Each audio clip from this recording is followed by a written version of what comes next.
Oi, gente, bom dia. A gente vai dar continuidade aí à nossa matéria, né? Falando sobre essa questão do espaço brasileiro, organização do espaço brasileiro. Na aula passada a gente viu essa página aqui, né? Falando sobre como aconteceu essa ocupação aí, até no caso século XIX. Tá? Agora a gente vai passar para essa ocupação do espaço brasileiro hoje, né, na atualidade, como está, tá bom? Aí fala assim, ó, organização do espaço brasileiro na atualidade. No decorrer do século XX, o território brasileiro passou por significativas transformações, como a intensificação do processo de industrialização e urbanização, a expansão da atividade industrial, que se tornou cada vez mais expressiva na economia do país, incentivou o êxodo rural dos trabalhadores do campo para a cidade em busca de empregos e melhores condições de vida. Isso quer dizer que no início do século XX, né, 1901 até 1940, nós tivemos um processo de industrialização no Brasil, tá? E isso vai gerar um crescimento muito grande das cidades, das grandes cidades, né, das grandes capitais brasileiras. Esse crescimento vai fazer com que o êxodo rural aconteça. Eu acho que eu já falei isso na aula passada, né? Essa questão do êxodo rural acontecendo e os trabalhadores saindo, principalmente do Nordeste, do Centro-Oeste, vindo para Rio de Janeiro, São Paulo, tá bom? Belo Horizonte, né? E depois de 1950, aqui ó, década de 50 foi marcada pela Constituição de Brasília, que promoveu a integração entre os estados e as regiões brasileiras, sobretudo com a região Centro-Oeste, onde passou a se localizar a capital federal. Aí pede para observar o mapa aí. Esse é um mapa mostrando que, ó, principalmente São Paulo, Rio de Janeiro, né, a região Sudeste é a região mais desenvolvida industrialmente e é a região que mais concentra a população, tá bom? Somos mais de 60 milhões de pessoas, posso estar enganado, mas somos mais de 60 milhões de pessoas só aqui na região Sudeste. Eu diria até mais, mas só aqui na região Sudeste, tá? E essa região Sudeste vai concentrar grande parte do lucro, né, do dinheiro brasileiro e desse desenvolvimento também, tá bom? Ó, continuando aí, gente, que a gente tem bastante coisa para ver. Olha só, a ampliação das vias rodoviárias propiciou a integração entre várias partes do território brasileiro e passou a atender a necessidade de atividade industrial em expansão. Aqui, ó, as vias, né? Essas vias aí de rodoviárias, grande parte delas são essa parte vermelha aqui, tá vendo? Não são as vias, mas elas funcionam mais ou menos nesse fluxo aí, tá? Porque essas partes vermelhas são os principais eixos de circulação de mercadorias e pessoas, né? Então, as mercadorias circulam principalmente, ó, da região Sudeste em direção às outras regiões do Brasil, ok? Aí, ó, vamos lá. Cadê? Propiciou a integração de várias partes do território brasileiro e passou a atender a necessidades de atividade industrial em expansão, né? Aí a atividade industrial, ó, tá vendo?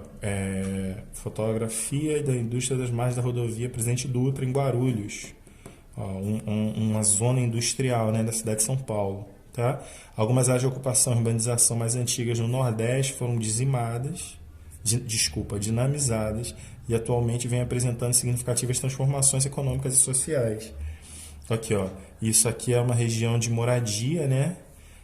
Ou uma região pouco usada na questão do Nordeste e eram desenvolvidas atividades agrícolas e agora se instala, ó, um setor industrial bem forte. Tá vendo? Ó? Na agropecuária, houve aumento da produção em razão da ampliação das áreas produtivas e da modernização, ó, agrícola, ou seja, a introdução de máquinas, né, no campo, o desenvolvimento de monoculturas em algumas propriedades rurais. Ou seja, quando eu tenho uma máquina para fazer aquilo que antes os homens faziam, né? Por exemplo, plantação e cultivo, né? Cultivo de cana. Hoje em dia eu tenho uma máquina para extrair. Então, o que 10 homens faziam em um dia, a máquina faz em 10 minutos. Tá? Então a dinâmica se tornou muito mais ágil a partir da informatização, né, e da industrialização dentro da região, dentro do agronegócio.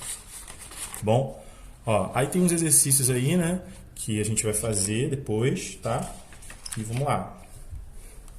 Falando aí a importância. Cadê? Aqui, ó, a importância das atividades econômicas no Brasil.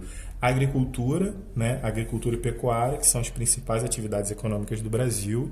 Depois a gente vai vendo as outras. Tá bom? Ó, de acordo com os dados de 2016, a economia brasileira estava entre as 10 maiores do mundo. Essa posição se deve ao crescimento das atividades ligadas à produção agropecuária e à exportação de recursos minerais e também ao desenvolvimento industrial registrado no país nos últimos anos. Na sequência, vamos conhecer algumas das características econômicas do Brasil. Hoje em dia, gente, eu acho que a economia brasileira é a quinta maior economia do mundo, tá? Só para a gente se entender aí, ó. Nas últimas décadas, a agricultura no Brasil. Ó, nas últimas décadas, a produtividade e a qualidade dos produtos agrícolas brasileiros tem melhorado significativamente. Os investimentos na utilização de maquinários modernos e a tecnologia de ponta, principalmente nas grandes propriedades monocultoras, tem elevado a produção do cultivo. Conforme eu falei, né, essa questão da informatização dentro das máquinas, né, também vai gerar uma produção muito maior, pelos motivos que eu dei, né? A produção na máquina é muito mais rápida, tá? Aí a gente ainda tem a questão da tecnologia de semente, a questão da tecnologia de como é que é o nome? Remédios, né, para plantação, agrotóxicos e tudo mais, estimulantes de crescimento. A gente tem toda uma indústria dentro do Brasil voltada para a produção desse tipo de coisa, tá bom? A gente vai ver mais para frente aqui na próxima página, hormônio também para a pecuária, né, para os animais crescerem mais rápido, tá? Então aqui, ó, veja a tabela abaixo, alguns dos gêneros agrícolas no Brasil. Brasil é o principal produtor de café.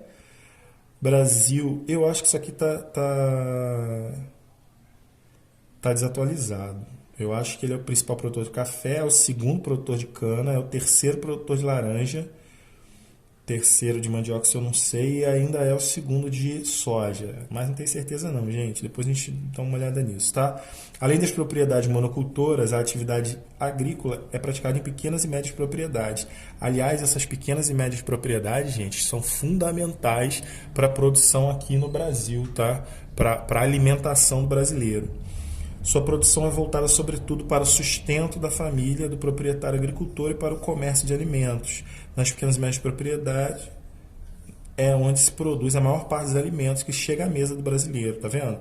Então, da produção desses pequenos e médios proprietários é que vai sair 70% do que vai para a mesa nossa, né? No caso, tomate, cebola, café e por aí vai, tá bom? Ó.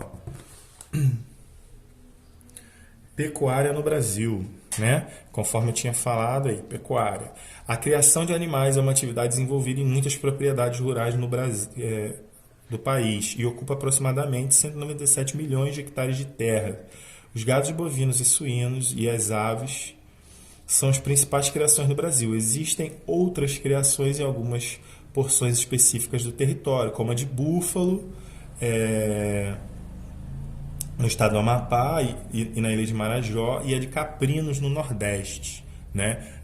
Caprino aí, ovelha, bode, né? Então, ó, em grande parte das propriedades rurais, a cabra também, né, gente? Em grande parte das propriedades rurais, a criação de gado bovino é praticada de maneira extensiva, tá? Ou seja, o gado permanece solto nas pastagens e recebe poucos cuidados, como as vacinas contra as principais doenças. Poucos cuidados, extensiva. Contudo, nos últimos anos, muitas propriedades rurais passaram a criar os animais de maneira intensiva, né? Ou seja, confinados em um ambiente controlado, com o objetivo de melhorar a produtividade, a adoção de equipamentos e técnicas modernas, como a melhoria na composição da ração, e a consequente redução do tempo de engorda, os avanços genéticos, né, na questão do cruzamento entre uma raça e outra e tudo mais, e as medidas sanitárias de controle de doença vêm contribuindo para elevar o Brasil à condição de país que possui o maior rebanho bovino comercial do mundo. Aí a gente tem uma pequena tabela aí, ó, falando, ó, aves, nós somos o quarto, né? Bovino, primeiro, caprino, 12º, 21º, equino, quarto, ovinos, o 18º, e suíno, nós somos os terceiros no mundo em produção. Tá bom? Aí mais um exercício e a gente vai falar um pouquinho sobre a questão do extrativismo, né? Na página 359. Eu não sei até onde vai dar para ir, mas a gente fala um pouquinho dessa questão de extrativismo. Até agora a gente está falando dessas questões econômicas que a gente consegue utilizar na agropecuária, ou seja, agronegócio, campo e pecuária, produção de animais. Né? Além disso, nós temos a questão do extrativismo, ó, extrativismo no Brasil. A grande extensão territorial e a riqueza natural do nosso país possibilita o desenvolvimento do extrativismo, ou seja, atividade econômica baseada na exploração de recursos minerais, vegetais ou animais diretamente da natureza.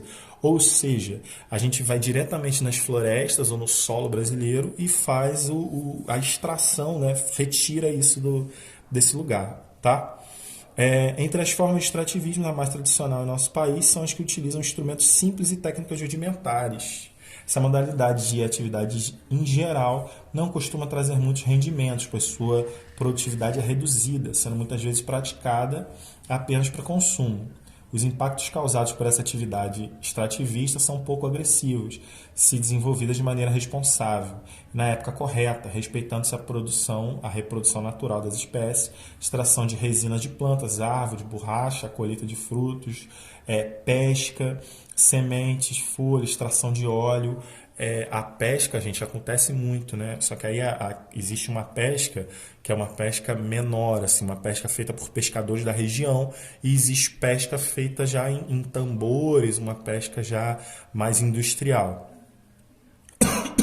Essa pesca menor, ela tem que respeitar uma série de regras que o governo coloca, tá? Na verdade, a natureza coloca, né? Existem períodos onde a produção daquele tipo de peixe é reduzida, porque o peixe está no período de procriação, então tem que haver essa redução, tá? Vamos lá. E assim com outras coisas também. Se todas as famílias de uma região decidirem extrair, por exemplo, madeira, óleo de um determinado lugar, vai acabar. Então, vão matar aquele tipo de produção ali. Então, tem que haver um controle maior. Tá? E aqui, ó, a mineração é um tipo de extrativismo muito praticado no Brasil, sobretudo no estado de Minas Gerais, Pará e Mato Grosso, onde os morros são dinamitados e transformados em íngremes paredões conhecidos como pedreiras. Inclusive aqui na região a gente tem também esse tipo de extração, né? Mas não assim mineração de pedreiras, são areais, tá? Lá atrás de Unamar tem muito disso. Nesse caso, a atividade demanda técnicas modernas, aparelhos sofisticados, altos investimentos e, em muitos casos, a participação de multinacionais estrangeiras, né, para poder financiar essa questão aí. O extrativismo, desenvolvido por técnicas sofisticadas, geralmente ocorre em áreas de grande exploração mineral, como a de ferro e de petróleo, né? A gente tem aqui mesmo, na nossa bacia de Campos, né, que é chamada assim, ali em Macaé, essas plataformas de óleo, né, que fazem isso também, tá? Aí a gente tem um mapinha aqui, ó, de como é que funciona essa produção industrial brasileira, e aqui, ó, a região sudeste comandando, logicamente, né, a maior parte aí, tá bom? A gente vai ver isso aqui mais para frente na próxima aula e vai vendo aí como é que funciona essa questão de meios de transporte. Tá bom? Lembrando que a gente está falando um pouco dessa dinâmica do Brasil, né, gente? Mas vamos aí, no próximo vídeo a gente fala sobre isso. Valeu!